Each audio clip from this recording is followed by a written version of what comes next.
Continuamos con la segunda parte de esta unidad 2, infraestructura de TI, y ahora vamos a hablar de software.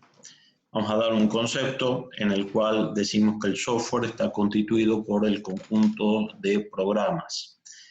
¿Pero qué son los programas? Los programas son un conjunto de instrucciones, normalmente en secuencia, que se suministran al hardware para que pueda resolver un problema.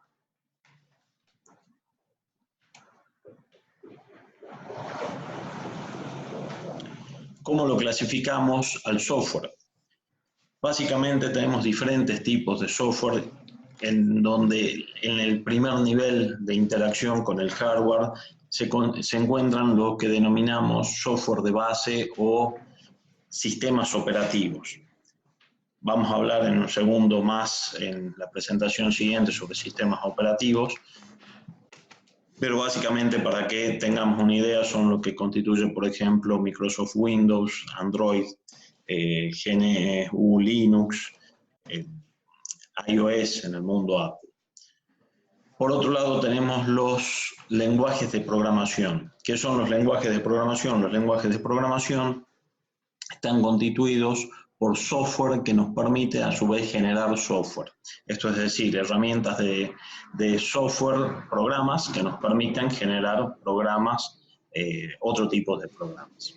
A su vez, el resto del software lo podemos dividir en dos grandes grupos. Los productos de software, que también conocidos como software herramental o de aplicación horizontal, que son de uso general y no para un diseño específico, y el software de aplicación, o software de gestión, o software de aplicación vertical, que está diseñado para resolver un problema específico o administrar una situación específica. Hablábamos recién del software de base o sistema operativo. Básicamente tiene dos funciones, como se puede apreciar en este gráfico, podemos agruparlas en dos grandes partes. La parte superior es lo que denominamos la administración del hardware, que está constituida por la administración del procesador, de la memoria, las unidades de disco, los periféricos de entrada, de salidas, los canales que comunican internamente a todo el hardware. Esa administración interna transparente al usuario, es decir, el usuario no se tiene que preocupar ni ocupar de eso, es una de las grandes funciones del sistema operativo. Y la segunda gran función del sistema operativo es administrar la interfaz con el usuario.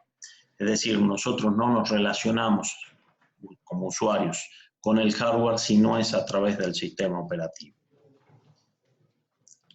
¿Qué sistemas operativos tenemos en la actualidad? Básicamente, tenemos, dependiendo del tipo de equipos, podemos dividirlos en dos partes. Lo que es PC de escritorios y notebooks, el mercado está liderado básicamente por Microsoft con sus distintas versiones de Windows. Actualmente la versión 10 es la más difundida. También hay una participación menor de un software libre, que son las distribuciones de Linux, de las cuales la más conocida es Ubuntu. Por otro lado, en el mundo móvil, ya sea tanto tablets como celulares inteligentes, los sistemas operativos, los dos grandes jugadores de los sistemas operativos es la empresa Google con su producto Android, también en diferentes versiones, y en el mundo Apple con iOS y las computadoras de marca Apple que usan el Mac OS. ¿Qué es fundamental entender desde el punto de vista de la administración, los tipos de programas con los cuales podemos trabajar? O cómo funciona, mejor dicho, la programación. Normalmente un programador escribe líneas en un lenguaje determinado. Esto puede ser, por ejemplo, un lenguaje como Java o Python. Ese lenguaje es entendido por cualquier programador o por cualquier persona que entienda ese tipo de lenguaje. Normalmente eso no es lo que ejecuta una computadora. Lo que se instala en una computadora, en una PC, en un celular, es lo que se conoce como programa o código objeto. Esto es, el programa o código fuente sometido a un compilador, a un ensamblador, a un intérprete.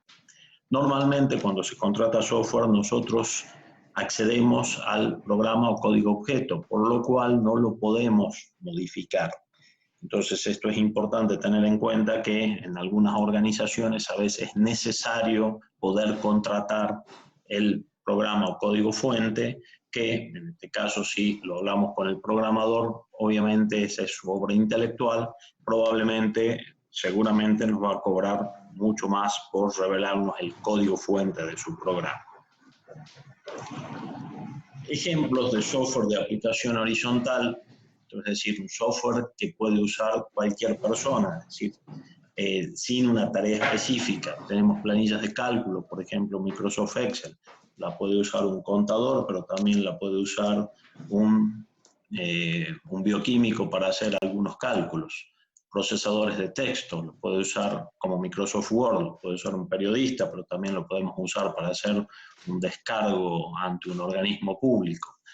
Generador de presentaciones, ¿sí? Se puede usar para como Microsoft PowerPoint, se puede usar para hacer una clase, en este caso, o se puede estar usando para presentar un producto en una campaña de marketing. Los gestores de base de datos, como Microsoft Access, todos estos que hemos mencionado como ejemplo, están incluidos en un paquete de Office, de Microsoft Office, que nos permiten ya sea diseñar las bases de datos, como así también administrarlas. Y otros tipos de software, como por ejemplo un cliente de correo electrónico, por ejemplo. En contraposición tenemos el software de gestión o aplicación vertical. Esto es un software que está diseñado para resolver un problema específico. Entonces, un sistema de contabilidad nos sirve únicamente a los contadores o a las empresas para registrar asientos contables y obtener los informes correspondientes. Lo mismo que un sistema de sueldos, de impuestos, o como usamos acá en la facultad, el Xiu Guaraní nos permite la gestión integral de los alumnos. Por último, para terminar con este apartado de software, vamos a dar una clasificación por el tipo de licencias. Tenemos dos grandes grupos, el freeware y el no freeware.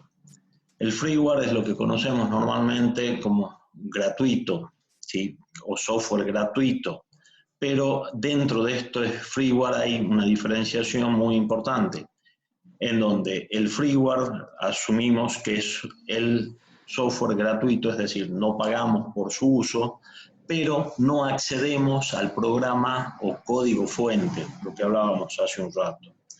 El verdadero software libre, ¿sí? El free software, como se debería denominar, es el software que accedemos no solo a los programas ejecutables, sino también a su código fuente, por lo cual cualquiera lo puede modificar. Entonces, como ejemplo de freeware, podemos decir que un programa como los que se utilizan para la liquidación de impuestos es un software por el cual no pagamos licencias, por ejemplo el CIPOT o el CIPRED que se utilizan acá en Salta para rentas o la municipalidad, no pagamos la licencia por ese software, pero no accedemos al código fuente. Distinto es, por ejemplo, una distribución Linux o un paquete como LibreOffice, que además de acceder al software en forma gratuita, podemos acceder a la fuente, al programa fuente, y si entendemos de programación, poder hacer las modificaciones que hagan falta.